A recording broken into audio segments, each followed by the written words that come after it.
There's a technology so disruptive, so ahead of its time, that even Elon Musk himself can't stop talking about it. It doesn't rely on fossil fuels. It doesn't need charging stations. And it might just rewrite the rules of how we power everything. The name behind it? Maxwell Chikumbutso, a self-taught African inventor who's building the impossible in plain sight. This isn't science fiction. It's a real working application of radio frequency RF energy, a system capable of capturing, converting, and using invisible waves to generate usable endless power. For years, RF technology has been dismissed as impractical for large-scale energy use. Skeptics call it inefficient, impossible to scale, even a hoax. But Chikumbutso's invention is turning those doubts into headlines. And here's where things get interesting. Elon Musk, the man pushing EVs, rockets, and AI forward, has reportedly been following Chikumbutso's work closely. Why? Because if this RF breakthrough is what it claims to be, it could make batteries obsolete. Here's how it works. Simplified. RF energy is all around us, from communication towers, the sun, even cosmic background radiation. Chikumbutso's system captures and converts this into a constant stream of electrical energy, stored and delivered instantly to devices, vehicles, or even homes. No plugs, no fuel, just pure, continuous power. Imagine an electric car that never needs a charging station, a home that powers itself forever, and a world where energy is free. Of course, disruptive tech has always faced resistance. From patent blockade to regulatory red tape, to industries with billions to lose. But if Chikumbutso's RF system escapes those barriers, the energy game changes permanently. Some say it's impossible. Some say it's inevitable. But one thing's for certain, the race for the future of power is on, and Maxwell Chikumbutso just might be leading it. If history tells us anything, it's that revolutionary technologies rarely enter quietly. Think of Tesla's alternating current ridicule before it lit up entire cities, or the first automobiles mocked before they replaced a horse. Now imagine a power source that can't be metered, can't be billed monthly, and can't be controlled by a handful of corporations. For energy giants, that's not innovation. That's disruption at the highest level. It's no wonder whispers suggest Musk's curiosity isn't just admiration, it's strategic. Because if SpaceX rockets or Tesla vehicles could harness self-sustaining RF energy, it would eliminate the single biggest limitation of all, dependence on stored fuel or grid power. For decades, scientists tried to crack the RF energy puzzle. Theoretically possible, practically unreachable. Until now, Chikumbutso claims his breakthrough improves efficiency beyond what textbooks say is possible, and he's willing to demonstrate it. Witnesses describe devices running continuously, without recharge. No hidden wires. No fuel cells. Just a sleek box pulling power from the air itself. Critics say extraordinary claims demand extraordinary proof.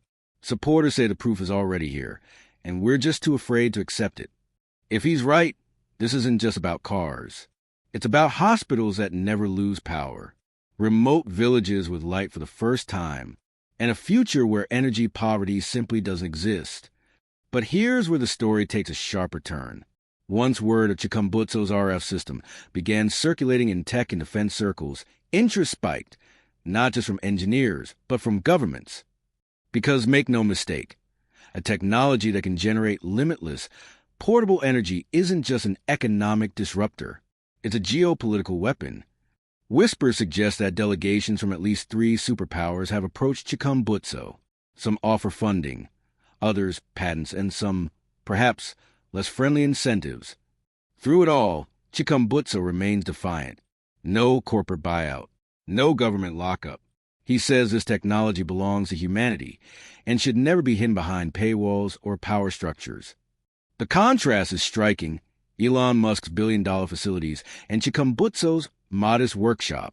Yet both men share a similar vision, a world freed from fossil fuels. If the two ever joined forces, the consequences would be staggering.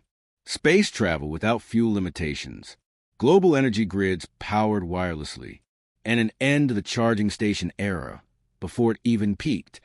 But every breakthrough comes with a question: who will control it? This was no longer just about invention. It had become a race. And in some corners, a hunt. Oil markets trembled. Renewable energy stocks surged.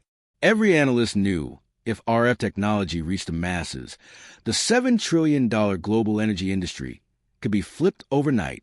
And still, Elon Musk stayed unusually quiet. No public endorsement, no dismissal either. Insiders claim he's playing the long game, watching, calculating, waiting for the right moment to make his move. Meanwhile, in his lab, Chikumbutso was shrinking the tech. What once took up an entire wall now fit into a box the size of a briefcase. A portable power plant, light enough to carry, powerful enough to run a small home. For some, this meant hope. For others, it meant panic. The question wasn't if the world would try to stop him. It was how far they'd go. Months of whispers finally led to a single date, the day Maxwell Chikumbutso would demonstrate his RF generator to the world. The invite list was a who's who of global power, CEOs, ministers, military observers, and yes, somewhere in the audience, representatives from Tesla. On the table sat a single silent machine, smaller than a suitcase. No cables, no fuel lines, no visible source of power. When Chikumbutso spoke, his voice was calm, but his words carried weight. Today, I'm not here to sell you anything. I'm here to show you what's possible when we stop asking for permission to innovate. He powered them all instantly. The crowd murmured. Meters confirmed. No external feed, no battery depletion, just continuous output. For a brief moment, the impossible stood before them, undeniable, working, real. But outside that hall, other forces were moving. For them, this wasn't a miracle. It was a threat that had to be contained. The question wasn't whether Chikumbutso had changed the world. It was whether the world would let him. The demonstration had lasted only minutes, but in those minutes, everything changed. Almost immediately, he was approached. First, the investors, eager, persuasive, dangling numbers that would make most inventors fold in seconds. Name your price, Maxwell. We can make this global, and we can make you rich. Then came the officials, less friendly, more insistent.